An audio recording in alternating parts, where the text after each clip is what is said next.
नमस्कार छोट्या वैज्ञानिकांनो आणि अंतराळप्रेमींनो. आपल्या अद्भुत अंतराळ सफरीमध्ये पुन्हा एकदा तुमचं मनापासून स्वागत आहे. आजचा प्रश्न पाहताच तुम्ही नक्की थोडे गोंधळून जाल.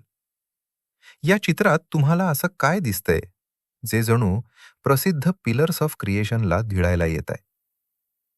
काय असेल ते? एखादा प्रचंड राक्षस, एखादा अंतराळातील पक्षी, की एखादं सुपर हिरोचं गुप्त वाहन? चला तर मग या रहस्याचा शोध घेऊया. आजच्या चित्रात दिसत आहे ईगल नेब्युला, ज्याला वैज्ञानिक भाषेत M16 म्हणतात. पण एक गोष्ट आधीच स्पष्ट करून घेऊया. हे खरं गरुड नाही, हे विमान नाही, आणि नक्कीच सुपरमॅनही नाही. मग हे आहे तरी काय? खरं तर M16 हा अनेक वेगवेगळ्या अंतराळीय वस्तूंचा एक सुंदर समूह आहे. आता तुमच्यासाठी एक निरीक्षण मिशन. चित्राच्या मध्यभागाकडे नीट पहा. तुम्हाला तिथे चमकणारे काही तारे दिसत आहेत का?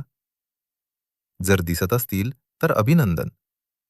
तुम्ही पाहत आहात NGC 6611 नावाचा एक तरुण तारकासमूह.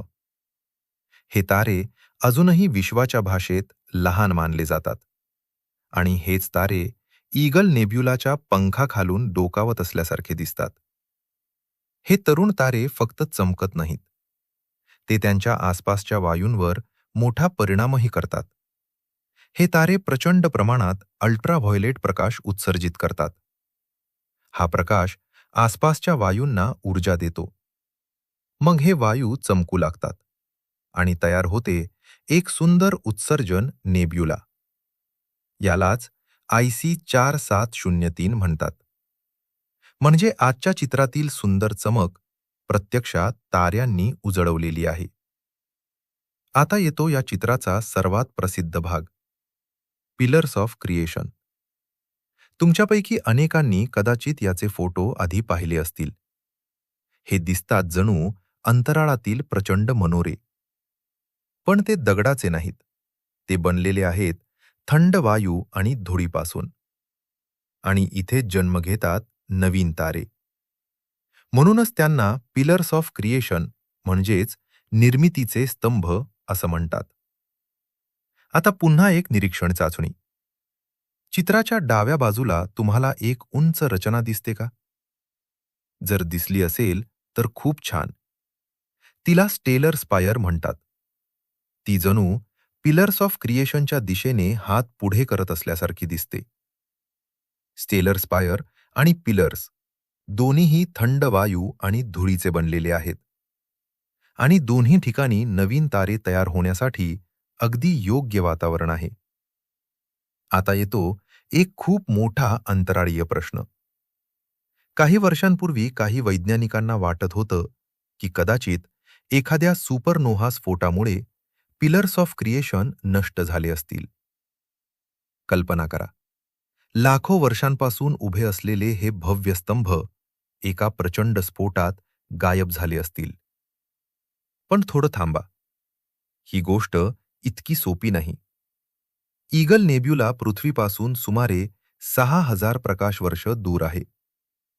म्हणजे आपण आज जे पाहतो आहोत ते प्रत्यक्षात 6000 वर्षांपूर्वीचं दृश्य आहे. जर पिलर्स खरंच नष्ट झाले असतील तर त्याची माहिती आपल्यापर्यंत पोहोचायला अजून हजारो वर्ष लागतील.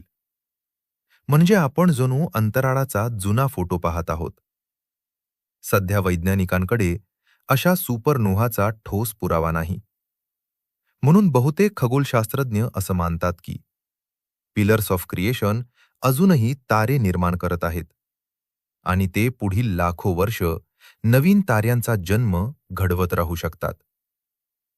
मित्रांनो, पिलर्स ऑफ क्रिएशन हे फक्त सुंदर ढग नाहीत. ते विश्वातील अशा जागा आहेत जिथे नवीन ताऱ्यांचा जन्म होतो. आणि कदाचित आजपासून लाखो वर्षांनी जन्मलेले काही तारे नवीन ग्रह, नवीन जग आणि कदाचित नवीन जीवसृष्टीचाही भाग बनतील. काय माहिती, विश्वाची पुढची मोठी कथा कदाचित याच पिलर्समधून सुरू होत असेल. मित्रांनो, आजची ईगल नेब्युला आणि पिलर्स ऑफ क्रिएशनची सफर तुम्हाला कशी वाटली?